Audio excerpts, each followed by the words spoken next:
ಸಿದ್ದರಾಮಯ್ಯನವರು 17ನೇ ಬಜೆಟ್ ಅನ್ನ ಮಂಡಿಸಿದ್ರು. ಬಜೆಟ್ ನ ಲೆಕ್ಕಾಚಾರದ ಬಗ್ಗೆ ಅಧಿವೇಶನದಲ್ಲಿ ಭಾರಿ ಚರ್ಚೆ ಆಗ್ತಾ ಇದೆ. ಸಿದ್ದರಾಮಯ್ಯನವರು ಸಿಎಲ್ಪಿ ಸಭೆಯನ್ನ ಕೂಡ ಮಾಡಿದ್ದಾರೆ. ಶಾಸಕರು ಆಕ್ರೋಶವನ್ನ ವ್ಯಕ್ತಪಡಿಸಿದ್ದಾರೆ. ಸಿಎಲ್ಪಿ ಸಭೆಯಲ್ಲಿ ಆಗಿದ್ದಾದ್ರೂ ಏನು, ಸಿದ್ದರಾಮಯ್ಯನವರಿಗೆ ಶಾಸಕರೇ ಒಂದಷ್ಟು ಸಲಹೆ ಸೂಚನೆ ಕೊಟ್ಟಿದ್ದಾರೆ, ಒಂದಷ್ಟು ಆಗ್ರಹ ಮಾಡಿದ್ದಾರೆ, ಒಂದಷ್ಟು ಒತ್ತಾಯವನ್ನು ಕೂಡ ಮಾಡಿದ್ದಾರೆ. ಏನಾಯ್ತು ಸಿಎಲ್ಪಿ ಸಭೆಯಲ್ಲಿ? ಶಾಸಕರು ಏನು ಡಿಮ್ಯಾಂಡ್ ಮಾಡಿದ್ರು? ಶಾಸಕರು ಏನು ಡಿಮ್ಯಾಂಡ್ ಮಾಡಿದ್ರು? ಶಾಸಕರು ಏನು ಡಿಮ್ಯಾಂಡ್ ಮಾಡಿದ್ರು?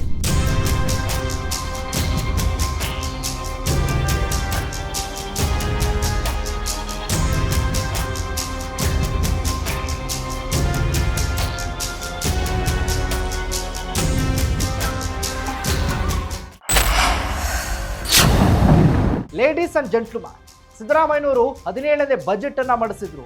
ಈಗ ಆ ಬಜೆಟ್ ನ ಲೆಕ್ಕಾಚಾರದ ಬಗ್ಗೆ ಅಧಿವೇಶನದಲ್ಲಿ ಭಾರಿ ಚರ್ಚೆ ಆಗ್ತಾ ಇದೆ. ಇದರ ಜೊತೆಗೆ ಸಿದ್ದರಾಮಯ್ಯನವರು ನಿನ್ನೆ ಸಿಎಲ್ಪಿ ಸಭೆಯನ್ನ ಕೂಡ ಮಾಡಿದ್ದಾರೆ. ಈ ಸಿಎಲ್ಪಿ ಸಭೆಯಲ್ಲಿ ಶಾಸಕರು ಆಕ್ರೋಶವನ್ನ ವ್ಯಕ್ತಪಡಿಸಿದ್ದಾರೆ. ಒಂದಷ್ಟು ಪ್ರಮುಖ ಬೇಡಿಕೆಗೆ ಒತ್ತಾಯವನ್ನ ಮಾಡಿದ್ದಾರೆ. ಹಾಗಾದ್ರೆ ಸಿಎಲ್ಪಿ ಸಭೆಯಲ್ಲಿ ಆಗಿದ್ದಾದ್ರೂ ಏನು? ಶಾಸಕರು ಒತ್ತಾಯ ಮಾಡಿದ್ದಂತ ವಿಚಾರ ಆದ್ರೂ ಯಾಕೆ? ಬಜೆಟ್ ವಿಚಾರಕ್ಕೆ ಸಂಬಂಧಪಟ್ಟ ಹಾಗೆ ಸಿದ್ದರಾಮಯ್ಯನವರು ಶಾಸಕರಿಗೆ ತಿಳಿಸಿದಿರುವಂತಹ ಸಂದೇಶ ಆದ್ರೂ ಏನು? ಅಧಿವೇಶನದಲ್ಲಿ ನಡೀತಾ ಇರುವಂತಹ ಈ ಹಗ್ಗ ಜಗ್ಗಾಟ, ನಾವು ಯಾವ ರೀತಿ ಸರ್ವಸನ್ನದ್ಧರಾಗಬೇಕು ಹೋರಾಟ ಮಾಡೋದಕ್ಕೆ ಅಂತ ಸಿದ್ದರಾಮಯ್ಯವರು ಕೊಟ್ಟಂತ ಅಸ್ತ್ರ ಏನು? ಇದೇ ಫೋಕಸ್ನ ಎಕ್ಸ್ಪೋಸ್ಡ್ ಸ್ಟೋರಿ, ತಿರುಗಿ ಬಿದ್ದ ಶಾಸಕರು. ಎಸ್ ವೀಕ್ಷಕರೇ, ನೆಲ ಜಲ ಭಾಷೆಗಾಗಿ ಪ್ರಾಮಾಣಿಕ ಪತ್ರಿಕೋದ್ಯಮ. ನೀವು ನೋಡ್ತಾ ಇದ್ದೀರಾ ಫೋಕಸ್ ಟಿವಿ. ನಾನು ಶಿವು ರಾನರಾಪುರ.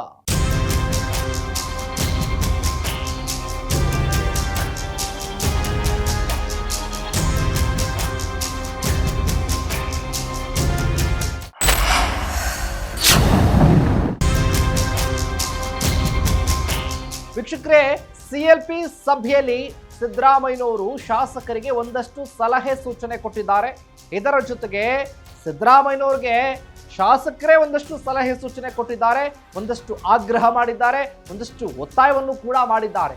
ಏನಾಯ್ತು ಸಿಎಲ್ಪಿ ಸಭೆಯಲ್ಲಿ? ಶಾಸಕರು ಏನು ಡಿಮ್ಯಾಂಡ್ ಮಾಡಿದ್ರು? ಅಂದ್ರೆ ಸಿಎಲ್ಪಿ ಸಭೆಯಲ್ಲಿ ಶಾಸಕರಿಗೆ ಸಿದ್ದರಾಮಯ್ಯ ಹೇಳಿದ್ದಾರೆ, ಇದನ್ನ ಜನಪ್ರಿಯ ಬಜೆಟ್ ಅಂತ ಬಿಂಬಿಸಬೇಕು ನೀವೆಲ್ಲ. ಇದು ಯಾಕಂದ್ರೆ ಎಲ್ಲಾ ವರ್ಗದವ್ರಿಗೂ ಒಳ್ಳೆಯ ಬಜೆಟ್ ಅನ್ನ ಮಂಡಿಸಿದ್ದಾರೆ ಸಿದ್ದರಾಮಯ್ಯ ಅವರು. ಸರ್ಕಾರ ಒಳ್ಳೆಯ ಬಜೆಟ್ ಕೊಟ್ಟಿದೆ ಅನ್ನೋದನ್ನ ನೀವು ಯಥೇಚ್ಛವಾಗಿ ಬಿಂಬಿಸಬೇಕು ಅಂತ. ಇದರ ಜೊತೆಗೆ ಅಧಿವೇಶನದಲ್ಲಿ ಬಿಜೆಪಿನ ಕಟ್ಟಿ ಹಾಕೋದಕ್ಕೆ ನೀವೆಲ್ಲರ ಬೆಂಬಲವನ್ನ ಕೊಡಬೇಕು. ಅವ್ರು ಏನಾದರೂ ಮಾತನಾಡಿದಂಥ ಸಂದರ್ಭದಲ್ಲಿ ಪರಿಪೂರ್ಣವಾಗಿರುವಂಥ ಬೆಂಬಲವನ್ನು ನೀವು ವ್ಯಕ್ತಪಡಿಸಬೇಕು, ಅಧಿವೇಶನದಲ್ಲಿ ಶಕ್ತಿಯನ್ನ ಕೊಡಬೇಕು ಅಂತ ಸಿದ್ದರಾಮಯ್ಯನವರು ಶಾಸಕರಿಗೆ ಬುದ್ಧಿ ಮಾತನ್ನ ಹೇಳಿದ್ದಾರೆ. ಆದರೆ ಶಾಸಕರು ರೊಚ್ಚಿಗೆದ್ದಿದ್ದಾರೆ.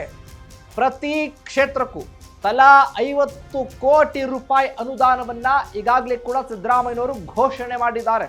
ಪ್ರತಿ ಕ್ಷೇತ್ರಕ್ಕೂ ಕೂಡ ಇಲ್ಲಿ ಅನುದಾನವನ್ನ ಘೋಷಣೆ ಮಾಡಿದ್ರು ಕೂಡ ಶಾಸಕರು ಯಾಕೆ ಆಕ್ರೋಶವನ್ನು ವ್ಯಕ್ತಪಡಿಸಿದ್ರು ಅಂದ್ರೆ, ಅನುದಾನವನ್ನ ಘೋಷಣೆ ಮಾಡಿದ್ದೀರಿ ವಿನಃ ಇನ್ನೂ ಕೂಡ ಬಿಡುಗಡೆ ಆಗಿಲ್ಲ. ಕ್ಷೇತ್ರದಲ್ಲಿ ಜನರು ನಮ್ಮನ್ನ ಪ್ರಶ್ನೆ ಕೇಳ್ತಿದ್ದಾರೆ, ಏನ್ ಕೆಲಸ ಮಾಡ್ತಾ ಇದ್ದೀರಪ್ಪ ನೀವು, ಏನ್ ಅಭಿವೃದ್ಧಿ ಮಾಡ್ತಾ ಇದ್ದೀರಪ್ಪ ನೀವು ಅಂತ. ಇದು ಸಾಕಾಗೋದಿಲ್ಲ. ಯಾವುದೇ ಕಾರಣಕ್ಕೂ ಈ ಕೊಟ್ಟಿರುವಂತ ಅನುದಾನ ಸಾಕಾಗೋದಿಲ್ಲ. ಅತಿ ಹೆಚ್ಚಾಗಿ ಒಂದಷ್ಟು ಕ್ಷೇತ್ರಗಳಿಗೆ ಹೆಚ್ಚಿನ ಅನುದಾನವನ್ನ ಬಿಡುಗಡೆ ಮಾಡಬೇಕು ಅನ್ನುವಂತ ಆಗ್ರಹ ಕೂಡ ಇದೆ. ಸಿಎಲ್ಪಿ ಕರೆಯೋದೇನೆ ಎಲ್ಲರೂ ಮುಕ್ತವಾಗಿ ವಿಚಾರ ಮಾತಾಡಬೇಕು ಅಂತೇಳಿ, ಯಾರು ಮಾತಾಡಬಾರ್ದು ಅಂತಕ್ಕಂಥ ದೃಷ್ಟಿಯಿಂದ ಅಲ್ಲ. ಮುಖ್ಯಮಂತ್ರಿಗಳು, ಉಪಮುಖ್ಯಮಂತ್ರಿಗಳು ಯಾರೆಲ್ಲ ಅವರು ಎಲ್ರಿಗೂ ಕೂಡ ಮುಕ್ತವಾಗಿ ಮಾತನಾಡ್ತಕ್ಕಂಥ ಅವಕಾಶವನ್ನ ಕೊಟ್ಟಿದ್ರು.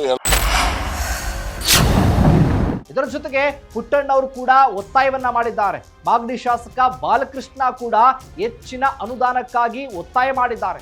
ಅಂದ್ರೆ ಅಲ್ಲಿರುವಂತ ಶಾಸಕರೆಲ್ಲರೂ ಕೂಡ ಬಹಿರಂಗವಾಗಿ ಒತ್ತಾಯವನ್ನ ಮಾಡಿರೋದು. ಮುಲಾಜಿಲ್ಲ, ನೇರ ನಮಗ್ ಪ್ರಶ್ನೆ ಕೇಳ್ತಾ ಇದ್ದಾರೆ, ನಾವು ಉತ್ತರ ಕೊಡೋದಕ್ಕಾಗ್ತಾ ಇಲ್ಲ, ನೀವು ನಮಗೆ ಅನುದಾನವನ್ನ ಬಿಡುಗಡೆ ಮಾಡಲೇಬೇಕು. ಘೋಷಣೆ ಮಾಡಿದ್ರೆ ಸಾಕಾಗೋದಿಲ್ಲ, ಆದಷ್ಟು ಬೇಗ ಬಿಡುಗಡೆ ಮಾಡಿ. ಬಿಡುಗಡೆ ಆಗಿಲ್ಲ, 3 ವರ್ಷಗಳ ಕಾಲ ಏನ್ ಮಾಡಿದ್ದೀರಿ ಕಾಂಗ್ರೆಸ್ ಸರ್ಕಾರದವರು ಅಂತ ಕೇಳ್ತಾ ಇದ್ದಾರೆ ನಮ್ಮನ್ನ. ನೀವು ತಡ ಮಾಡದೆ ಅಭಿವೃದ್ಧಿ ಕಡೆ ಹೆಚ್ಚಿನ ಒತ್ತನ್ನ ಕೊಡಬೇಕು ಅಂತ ಶಾಸಕರು ಬಹಿರಂಗವಾಗಿ ಒತ್ತಾಯವನ್ನ ಮಾಡಿದ್ದಾರೆ.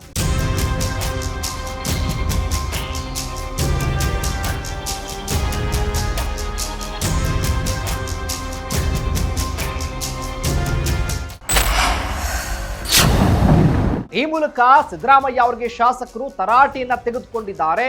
ಈ ವಿಚಾರಕ್ಕೆ ಸಂಬಂಧಪಟ್ಟ ಹಾಗೆ ಮುಂದಿನ ದಿನದಲ್ಲಿ ಹೇಗಾಗುತ್ತೆ, ಏನ್ ಮಾಡ್ತಾರೆ ಸಿದ್ದರಾಮಯ್ಯನವರು, ಇದೆಲ್ಲ ಜೊತೆಗೆ ಅಧಿವೇಶನದಲ್ಲಿ ಈಗಾಗಲೇ ಕೂಡ ಸರ್ವಸನ್ನದ್ಧರಾಗಿರುವಂತಹ ಕಾಂಗ್ರೆಸ್ ಪಡೆ ವಿರೋಧ ಪಕ್ಷದವರನ್ನ ಬಗ್ಗು ಬಡಿತಾರ, ಕಾದು ನೋಡೋಣ.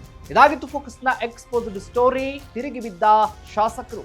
ಎಸ್ ವೀಕ್ಷಕರೇ, ನೆಲ ಜಲ ಭಾಷೆಗಾಗಿ ನೋಡ್ತಾ ಇರಿ ಫೋಕಸ್ ಟಿವಿ.